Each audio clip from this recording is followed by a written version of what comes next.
So I do Miss604.com, which is a blog about the 604 region, Whistler to Chilliwack, Hope, and Seashell too. That's part of the 604.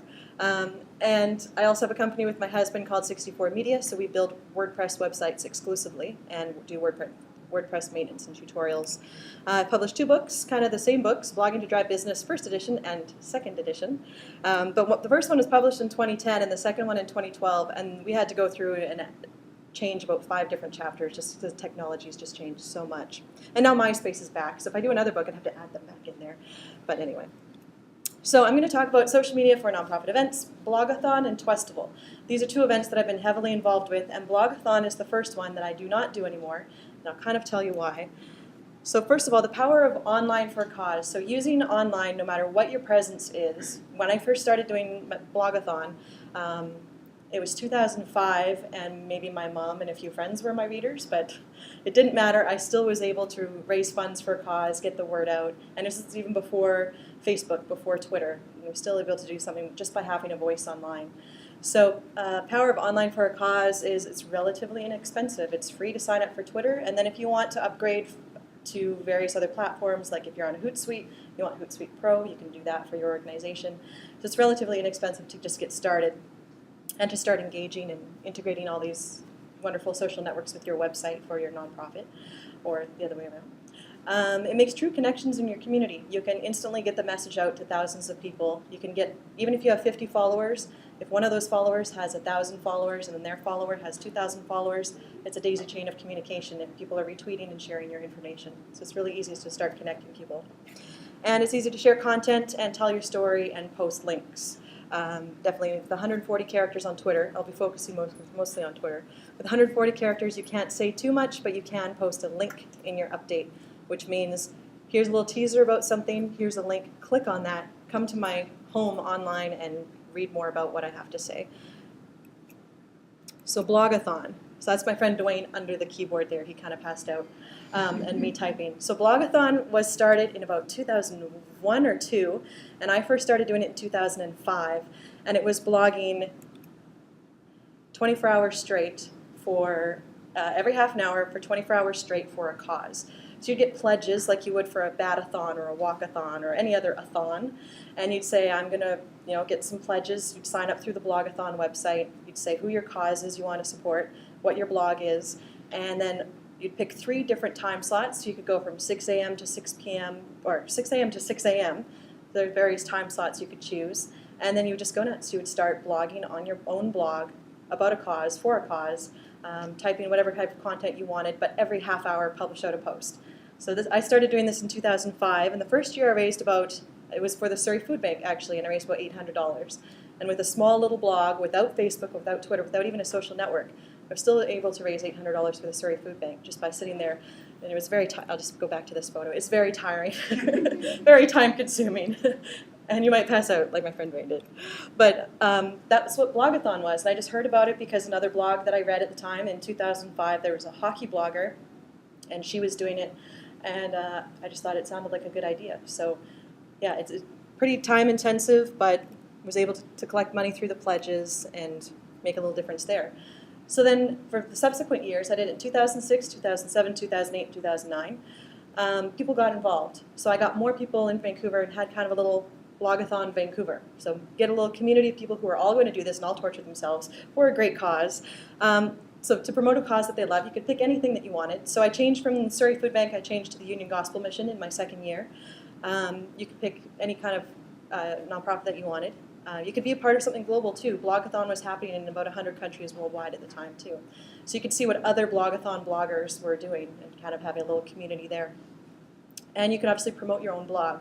So I was lucky enough to get some good press for blogging, in local papers and on the radio and whatnot. And what made Blogathon work? I think as the years went on, it was less about me sitting at home for 24 hours straight in front of my computer, which I kind of do now anyway, but less of me doing that. And when I decided to make it a Vancouver event, so in 2008 we had the first actually come to this venue and we will all be here for 24 hours straight. We will all be blogging together. That's what really made the difference, because you weren't just at home alone on your computer doing this for a cause and hoping people would click and see. you were actually with other people and networking. So my friend Raoul is here with his cause of choice, which was the Canadian Cancer Society. They stopped by the room or the building where we had our event, and they were supporting him. They gave him a gift bag, so that was his cause of choice. We had Dairy Queen come out and sponsor us, just show up at the door and bring us some snacks. Salads and sundaes aren't really good at 3 a.m. after you've been blogging for like 18 hours straight, but really appreciated that. It was really good. And then, yeah, just people were just able to support the cause that they want. We made it social. So we had the aspect of the online, publishing things online, getting the word out about a cause and blogging, but then we actually sat together in a room and made things social, and that's what kind of made it a little better. This was the year, so again in my friend Dwayne's living room, we had a whole bunch of computers set up, and this was the year that I broke a record for online fundraising for the Union Gospel Mission. I think it was $4,000, which is not a huge amount, but it's pretty big. $4,000 was the most they'd raised online in a single day before. And I just was able to do that in Blogathon in 2008. So again, before Twitter was really big, before Facebook was totally taking off. In the top corner here in this photo, this is Caroline McGilvery. She does Beauty Night Society, which is really worth looking up. She was able to do Blogathon for her own nonprofit. So it wasn't just a blogger representing the nonprofit of their choice. She was able to support her own charity and write about her own charity for 24 hours on their own blog too. So that really helped them get exposure. And then again, that's just my friend Dwayne, who did a really good job of blogging, but there's a lot of beer cans and things. But it was all part of being social. The posts got really interesting after that. The challenges of Blogathon were, I think in the beginning, it was because we weren't being social. We weren't actually going out and meeting other people who are participating in this. It's great to connect with people online who are doing what you're doing, who are doing the same campaign that you're doing. But when we got in a room together, there was so much more of a difference made for everybody's charity. Part of my 48 posts, so 2 posts an hour for 24 hours, I did A to Z of Vancouver, so I just wrote about different things that started with that letter about Vancouver. And then I had a few posts left over, so I just profiled everyone else in the room and wrote about their cause and what they were doing. And that really helped as well with their campaigns, and it helped me get content out. The challenge of Blogathon today would be oversaturation. So if I was sending out a tweet with every blog post, so 48 tweets, I think I do that now in a day anyway, but just too much content going out. And birth of Twitter, quicker, faster campaigns. You can do a lot more. You don't need 24 hours. You can do a lot more with something like Twitter right now. And it's really tiring. But that's kind of the point sometimes, to make that sacrifice for a good cause. So I would still be interested in doing Blogathon. I own blogathon.ca and haven't done anything with it, so maybe one day I'll revive it. And then finding things to write about was kind of tough too, but there was ways to get some themes in there. Another thing I didn't put on here was the pledge system. Between 2008 and I guess 2010, 2011, there wasn't a really good pledge system. Originally, Blogathon had a global website where you would sign up and people would go and pledge and just basically fill out a general form, say, I'll give you $100 if you finish your blogging campaign. And then afterwards you had to go and you had to collect. But now we could use something like Indiegogo and say, if you pledge $50 to my Blogathon and I finish, I'll give you this, or you get a t-shirt, or I'll give you a shout out, I'll write about your company. There's a little bit more of incentives, and the technology has kind of caught up with what we were doing. So those are kind of the challenges, and that's why it kind of faded and slowly died. So I don't believe there was a Blogathon this year. But people also want quick shareable content, so maybe not 48 blog posts in a 24-hour time span is a little much. And while we made Blogathon social, it wasn't social enough. So I think that I think we were going in the right direction when we started making the in-person events, but 24 hours in a room, again, is kind of a little bit much to ask for someone. So that was the end of Blogathon. But you can go online and look it up, and you can see my old Blogathon post, mystics04.com/blogathon, to kind of see how we did, see who was participating, and some of the totals. By my final Blogathon, I raised $8,000 for the charity of my choice in a 24-hour period, which I was really happy with. So Twestival. So this is another kind of global movement that I've been involved with. The very first Twestival was in 2008 in London. It was just a bunch of friends going to a tweet-up. If you're familiar with a tweet-up, it's just someone on Twitter saying, let's meet up on this day at this time, and promoting it through Twitter. Or you can say, I'm down at the pub right now having a beer, who wants to join me? That's a tweet-up, because you're just talking about it on Twitter, and people come together online. So the idea of Twestival was there was a group of people. It was founded actually by a Canadian, Amanda Rose. She's at Amanda on Twitter. She just got a bunch of friends together at a pub in London, and they said, let's pass around a hat kind of thing, and we'll raise some money for a local cause. And they had 250 people come out. And then they started thinking, this is pretty great. How about we make this bigger and better and more global? So that's exactly what they did. So it made Twestival work. Twestival specifically for Twitter. I asked Amanda before doing this talk, is Twitter still the #1 kind of driving force for Twestival? Because this is namesake, Twitter Festival.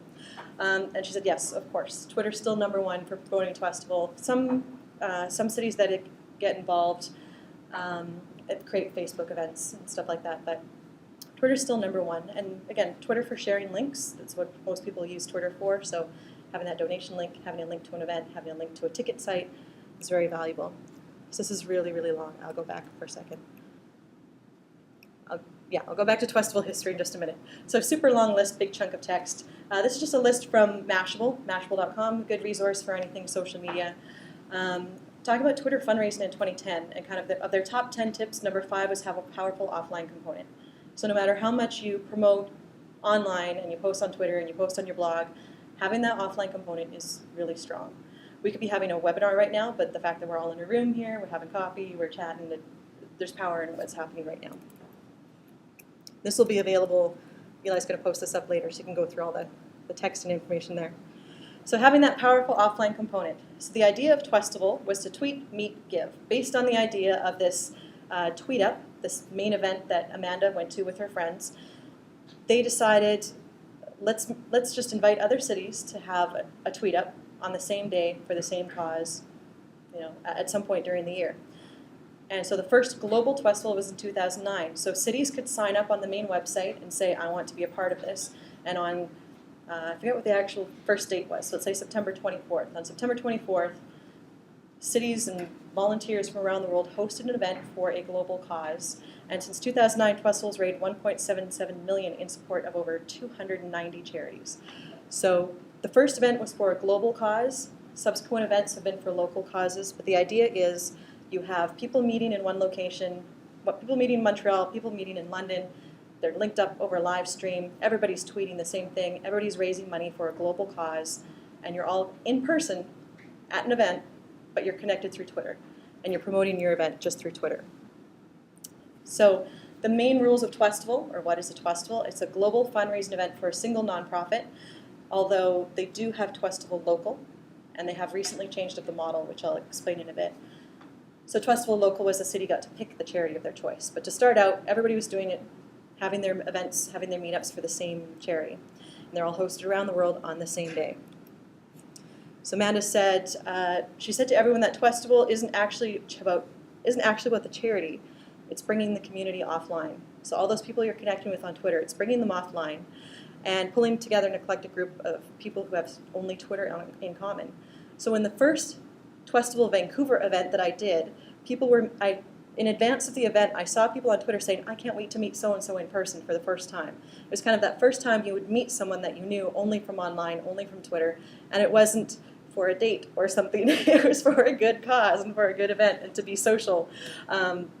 And it was just bringing those people together and then the power of what they could do together. So again, the first Twestival had 250 people. First global Twestival with everyone was 2009, and it was for charity water. There were 1,000 volunteers in 202 cities, and they raised $250,000 in one night through all of the events. So 202 cities all had a tweet up. They all either went to a pub or they went to a library, and they all had an event and raised $250,000 in one single night. And from that, 55 wells were created in Uganda, Ethiopia, and India. So that was the first Twestival in 2009 that just sparked from a group of friends meeting at a pub. Twestival Vancouver, our first one was in 2009, and it was for charity water, the global cause. We had it at the Opus Hotel. So I'll get to the rules of Twestival, and I'm going to be mentioning this a lot, but one of the main rules of Twestival, almost like the main rule of Fight Club, but the main rule of Twestival is every single dollar goes to the charity. So you cannot collect money from tickets and pay a venue. Everything goes to the charity. That's kind of the main rule. So I had to do a little finessing and finagling and wheeling and dealing and getting some sponsors. So we got the Opus Hotel lobby for free for Twestival, for charity water. In 2009, we had the Keeley's Rooftop Lounge downtown, and that was for the BC Children's Hospital Foundation. So for Twestival Local, we had a public vote, and we said, we're doing this event. This event was still on the same day in cities around the world, but the cities got to choose the charity of choice. And we just did a public vote, so I put a call out on the blog and put a call out on Twitter, and I said, who would you like to support? And then we had a live poll, and the public could just vote and say which cause they wanted to support through this event. Our third Twestival was for Concern Worldwide. We had that at CBC Vancouver downstairs in one of their studio rooms. And that, again, was a global event, so meeting on the same day for the same cause in hundreds of cities around the world. This is our organizing committee. We're trying to do a YVR with our bodies. It didn't quite work, but and he was laying down in an alley. Anyway, so that's our YVR. And then Twestival Local was the very last Twestival. They've been on hiatus for 2012, and they're back again for 2013. The last Twestival in Vancouver was local, meaning it was on the same day around the world in every single city, but we got to pick our own causes again. So we had a public vote, and this was for, it was at the Vancouver Lookout, which is the harbor center, the 360-degree views of Vancouver. Again, they donated the space, which was amazing. And this was in support of Beauty Night Foundation. If you remember, Beauty Night was where Caroline worked, or she still is her organization, and she originally did Blogathon with me as well. So results from Twestival. In 2009, raised $264,000 for the global charity. 133 cities did the Twestival Local in 2009. In 2010, back again with the global Twestival. 175 cities raised almost $500,000. And in 2011, the last one, cities raised for local causes over $500,000. So it's just the power of everybody in 155 cities, 175 cities coming together and having an event for a cause. So the rules of Twestival, I mentioned all funds, ticket sales, raffle sales, everything has to go to the cause. Cities have committees with team leaders, so I'm the team captain for Vancouver, and we get to post for cool little photos like that. Having volunteers is so important, not just your committee volunteers, but also volunteers who will do things like work the door, blow up balloons, put up streamers, set up a TV screen for a live Twitter wall that's happening throughout the night. Anything like that is really helpful. For Twestival Local, the charities do need to be approved by the global governing Twestival body. You know, nothing offensive, nothing political, making sure it's good across the board. All cities need to use the Global Twestival ticket sales site. So you might have heard of Eventbrite. They use a site called Amiando. And Amiando handles all of the online donations and all of the ticket sales for Twestival as well. So everything is coming in and going to the same place. And then after that, you give them the bank information for your charity, and it goes directly to the charity. So it doesn't really change hands. Otherwise, all the money funnels in there, and then all the money goes right to your charity. And Twitter is the only promotional tool. So we're getting 155 to 200 people at event, or 200 events around the world with, say, 50 to, I think we had 250, because that was maximum capacity at the Vancouver event, 50 to 250 people attending, just hearing about it through Twitter. And, you know, people started blogging about it, and they'd hear it on the radio too, but just using Twitter. So the goals of Twestival, obviously, you want to think about it. Is it fundraising goals or exposure for the charity, or a little bit of both, obviously? Mark Smith, who was kind of my co-organizer for the last few years, said a fundraiser is a very different event than an awareness event. So stay on focus with the original goals and then use that to measure your success. So if you want to raise $5,000, that's your goal, or if you want to get 5,000 Twitter followers for your charity, or get a certain amount of visitors to the website, or spread their message to a room of 250 people, really kind of mark out your goals for that. Twestival for cause selection. So what we did for our public nomination process for the local Twestivals was we just used a Google form on our blog, and then the first year we used TwitPoll, which is a purely using Twitter, well, and TwitPoll. TWTPOLL. You can just put up a public poll and have people vote there. So we just led people to a Google form on our blog using Google Docs, and they could nominate a charity, and then we did a poll for the final vote for the charity that you would like to support. Yeah, public vote, and then the charity just needs to get approved. Twestival event organization. So again, everything has been donated. We need sponsors, donated space. Raffle prizes. Raffle prizes aren't usually very hard to come across if you have a blogging community already, because if you're already a blogger, you get lots of stuff thrown at you all the time. Like I had some scrub Post-it notes. I got a delivery of Post-it notes the other day, and then I got like some 3M scrub pads. Somebody I'm on 3M's like distribution list, even though I never blog about that. But those are things. Oh, put them in the raffle! Yay, we have products. So raffle prizes. So again, having a big committee, or having a committee, or having at least a couple people on your committee, on your volunteer board, going out and trying to collect raffle prizes, giving those sponsors a lot of exposure too, tweeting at them, promoting them on Twitter. Adding them to your website, adding logos, having sponsor packages, and really promoting the people that are helping you, especially the venue sponsors, which is probably the biggest one, and the food sponsor, because you need to feed people at a big event like this. So again, donate space raffle. Set an affordable ticket price that will allow for fundraising. So the ticket price isn't going to pay for anything, it's purely for your fundraising. So think about your ticket price versus your goal and where you want to be. In previous years, we did $20, $25 to attend Twestival, and you got food, and everybody got a couple of drink tickets for wine or beer, and just a great chance to hang out and meet people from online. And I think 25 is really low. I think we could have gotten a lot higher, but we wanted to keep it really accessible for people. We wanted people just to come in and be able to enjoy themselves and support a cause. Another bit more of words of advice from Mark. He's actually an event planner. He's doing 30dayadventures.ca if you've heard of that site yet or already. But Mark Smith, I asked him another bit of advice for picking your venue, picking your space, and does the venue allow for activities you want to do? Is it desirable for the crowd you're looking for? Sometimes free isn't best, so sometimes sponsor money. If a sponsor can put up a couple $100s, you can put that towards a venue too. So using Twitter, all we use to connect all of these people on Twitter for all of these festival events. Put the call out on Twitter, my personal Twitter account, the official Vancouver Twitter account, finding sponsors as well, finding venues, all done through Twitter. Finding designers to make a logo, getting a logo pack from the Global Twestival Organizing Committee, connecting with caterers. There's so many food trucks in Vancouver. Our very last event had the Roaming Dragon food truck cater it, which was a huge success. And you want to promote the event with blog posts. So I mentioned promoting your sponsors, promoting your committee. You can do the profile of the charities that are being nominated or the profile of the charity that you are or you are supporting. Raffle prizes, blog about those as well. And interviews with past attendees, find out how they liked the previous event or why they're coming to this event if someone's already signed up. So goals and results, again. I talked to Amanda also about this. I got a lot of feedback from her for this talk. But she mentions that it depends what your goals are. So again, if the monetary amount is there, that's obviously your goal. If you reach 5,000, 5,000 was your goal, that's great. But these are kind of the things that we see. I just made these up, obviously. Major national company, yay! But seeing tweets on the day of Twestival, like our event sold out. That is an awesome success. That's an awesome goal to achieve for a Twestival. I finally met at so-and-so. I've seen a ton of those at every single Twestival event, so 2008 to 2011. People finally meeting in person and having this reason to get together. The reason is a good cause.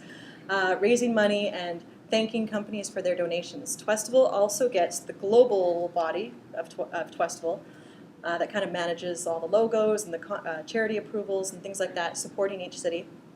There's never been a Twestival Surrey, just put it out there. Sometimes the global team gets global sponsors or national sponsors. So in Canada, they'll get Toyota to sponsor or Coca-Cola or something. And so they'll either finance a prize, or furnish a really big prize for each city, or they'll finance a venue or some type of sponsorship amount. That will come from high up, so you don't need to worry about that. They'll take care of you on that level, and then you just get your local sponsors. But so for goals, when I was talking to Amanda, she said since they're a fundraising campaign, we definitely saw cities comparing how much they raised for their charity, followed by the amount of press they were able to garner.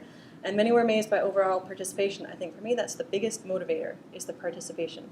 So getting people together, getting that buzz online, becoming a trending topic on Twitter, so being something that's been said so much in the city, that's one of the #1 things that's being said in the country or the city or the region.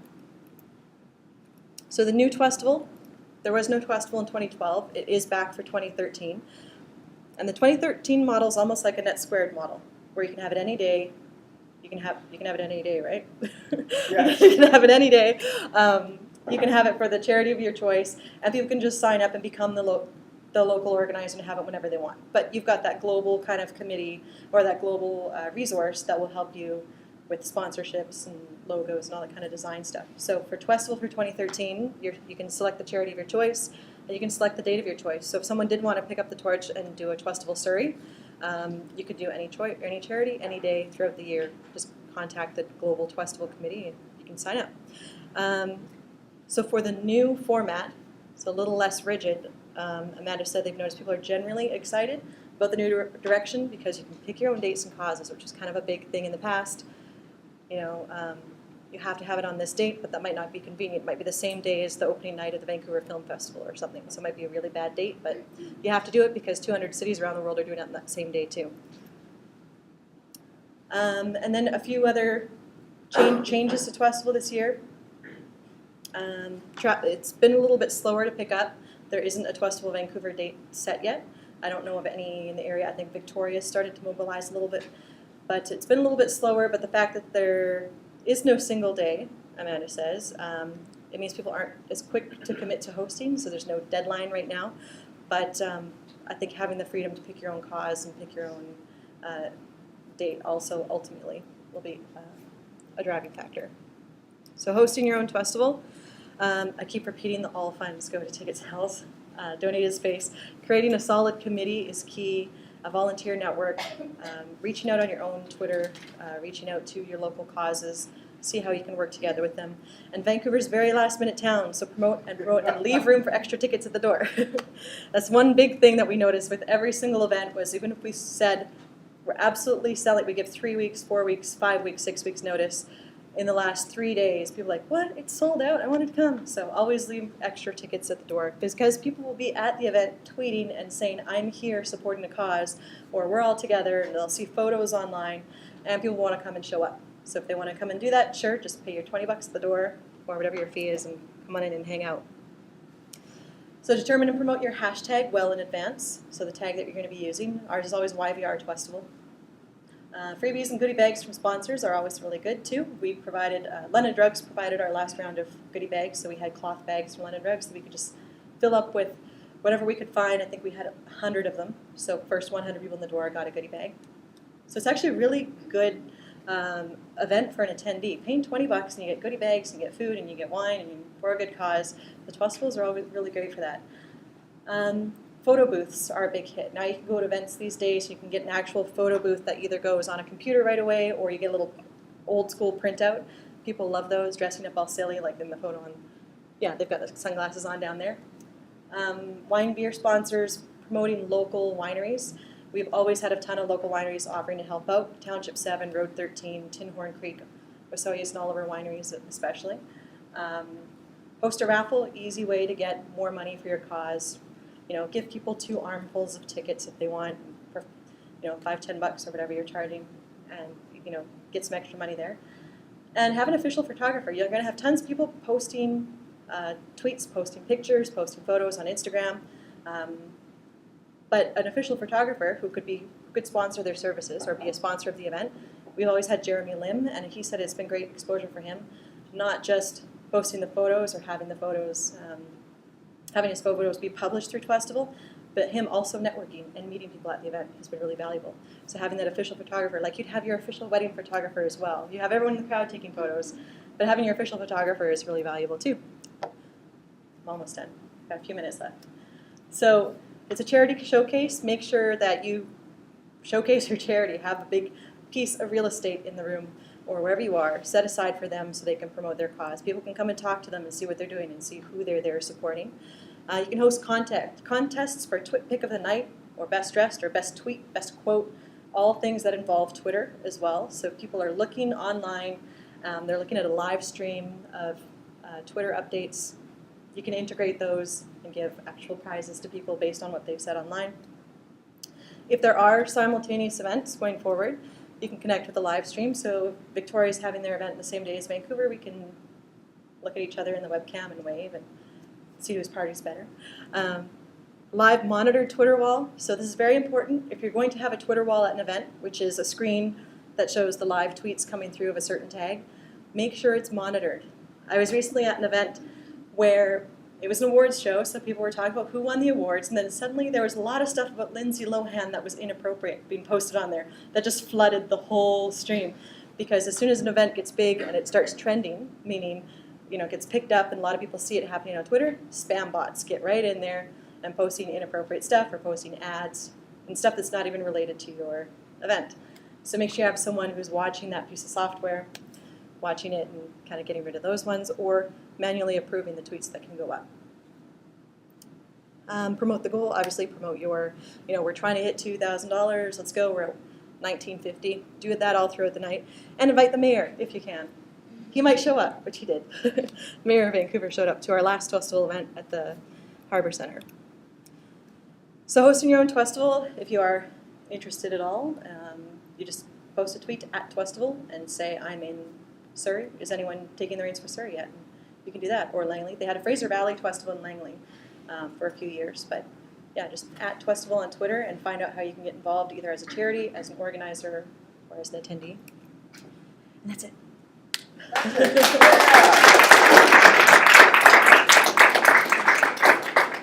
Do you have 5 minutes for questions? I do. Or do you need to run? Yep, no, I'm good. I got 5 minutes. Great. So I get to throw it right back to you. You've got an expert here. You've got 5 minutes. So time stumper. Who's got difficult questions to start off with?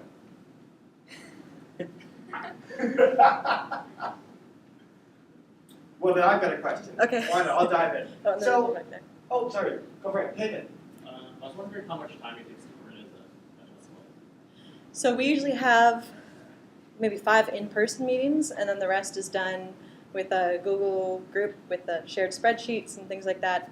We've started before with 3 months in advance. So about 3 months is probably a good lead time because you want at least a month to sell tickets, 2 months to, or 3 months to Vancouver to find a venue that you can find. So I say 3 months is pretty good. And then the bigger your committee, the less each person has to take on. So it's really good if you have 10 to 20 people, 2 people on sponsorships, 2 people on venue, 2 people on food, things like that. So we probably met about 5 times in person over 3 months, and then just did everything else online with Google collaboration. Yeah. It's funny, we're doing some work with Mountain Co-op, helping them promote their races right now. They're running races, and we have a real issue with the last-minute city scenario. Can you say a little bit more about that, and whether there's any way to kind of mitigate it? You can do early bird incentives. That's one thing.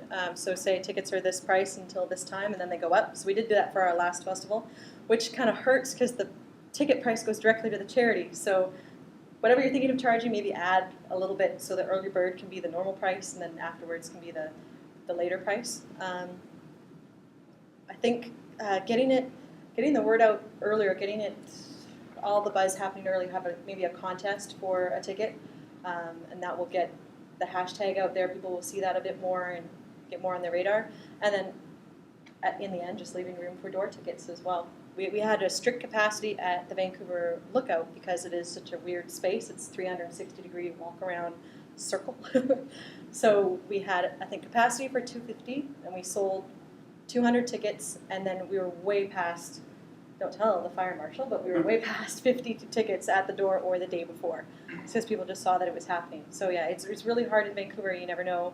But I think, yeah, contests, getting that hashtag out there, getting the word going through a contest or early bird tickets might help. You had mentioned that it's important to have a good committee and have people on sponsorships and venue and food. And what are some other areas that you would give people a specific responsibility? Someone in charge of the blog, so updating, posting about, first introducing our committee, introducing our cause, a pre-sale update or ticket update, general event information, so someone taking charge of all of that on the blog, content creation, someone managing the Twitter stream as well, you'll need that. If you have Hootsuite, you can add it as another account on your Hootsuite account, add your Twestival account on there. So content production, so that's one. Sponsorship, food and drink I would separate as well because it's a big responsibility. The drink, we should even have like a wine and then a beer person specifically if you're going to have a 19+ event. Our events have always been 19+ as well. That's something we chose to do. So having someone specifically for those things, and the more you can piece apart sponsorships and getting raffle prizes, I'd have at least 5 people on that. But just make sure they don't overlap, and they don't hit all the same people. So if someone has a special relationship with a company, they can take that company or that sector or industry and then go from there. So yeah, just really kind of breaking it up. So not just the stuff that's happening on site the day of, but I think the content piece is really big too. Yep. So I did a charity event for a charity in the downtown side, and the event that we did, went with the charity, showed them all the material, and everything was fine. However, when we posted on social media, we actually got targeted against a lot of protesters, to the point where we had, like, at one point, 35 comment stream going on of different people writing negative comments, and then those trying to protect the charity and back and forth. And none of us ever thought that would happen. How would you deal with that in the future? Like, especially if you were going to take it from our current site, which is Facebook, and put it on something like Twitter, where you can't control that much conversation. Controlling negative feedback, it's always tough. It's always a tough one to do because you want to respond, because sometimes not responding can fan the flames. Yeah. But then sometimes responding is all they want. They just want you to get their attention and they just want you to say their name. So sometimes it's not worth responding in that regard. So if it's about a charity, it's specifically sensitive because if you're responding, are you responding on behalf of the charity or are they responding or? We are. You are. That's tough because, yeah, for some of our Twestival events, we had people who were upset with the charity that we chose because it won out in the public vote over the other one. And for that, you could just say, well, speak up next time and get more votes in for the cause that you want. You know, this one won fair and square kind of thing. But if there's negative feedback about the specific work, that just takes, if you're getting so many comments, I would write a blog post addressing things so people have one central place to go and then post that on Twitter. So whenever someone then says something on Twitter, you can say, please see our comments posted here. And then address it kind of in your home, on your blog, on your website. And that way you can deal with the comments personally. You can see people's IP addresses and email addresses. Kind of taking it from there to, not really offline, but back to where you can control things. Yeah. Kind of like in a kind of a different space, but TransLink. They do a lot of customer service on their Twitter. So if your bus is late, you can tweet at them and yell at them and they'll reply to you. But oftentimes they'll just say, please see our customer care link here. So they'll give you a link, and sometimes that might infuriate you more, but at least that's all they can do. They're not going to sit there and respond 50 times to someone. So please see our link here and have something hosted in another space. Yep. Other than Blogathons and Twestivals, what are some effective social media things that you've seen that have a really strong impact as opposed to just being sort of sensationalized? Like they actually have a deeper impact for whatever the movement or the change or the cause is. Specific events that have done that? Or just anything. It's open. Anything that's been online. Well, just the power of media, of publicizing a cause. So when that German Shepherd captain was found in Kitsilano, beaten in the dumpster, and they recently just ruled on his owner that he can't own pets, and he got a sentencing, which is good. When that happened, they had like $10,000 in donations to SPCA in one day. Meanwhile, my friend had been fundraising for Paws for a Cause for months, and she was at like $75. But that event happened, and SPCA got $10,000 for that, which is fantastic. But just because it's in the media, it has that attention, and so she doesn't have that attention. So yeah, it's tough to get kind of that crossover. I think emailing, if you are doing a campaign, email bloggers, ask if they can share the story. Just try and amplify your audience a little bit. Email bloggers, see if they can share your story. Put it out on Twitter, email it to news organizations. Just kind of getting more faces to the cause. Personalized stories. Covenant House in Vancouver has a great blog because they share stories of their clients and the youth that they deal with. So they not only are posting every day on Twitter, but they also do, just telling those stories and having that blog really helps them too. I don't know if Darren probably knows more than I do. Yeah. But you can ask him. Well, I like to think of social media as kind of the top of the sales funnel, right? So Yeah. you're not going to get deep engagement or like radically move people or make change most of the time with social media. it's like a sort of part to start engagement with people. Make them aware of your cause, make them aware of your organization, get them just on the first step of what we call the engagement ladder, from a place where they know nothing about your organization to where they know something, right? And then maybe they follow you, and that's like the first step. There are examples of making big change in social media, but they're relatively rare. Openmedia.ca, they did some very good work in the past couple of years around network neutrality and the big caves privacy kind of thing. And they really did make change through social media, I think. But most of it starts on social media or is reflected by social media, but the change happens offline or behind closed doors or via email, petitions, or calls to leaders and that sort of thing. Social media has a part to play in it, but it's not going to move mountains by itself. Well, it's going to raise a bunch of money on occasion. And I gotta go.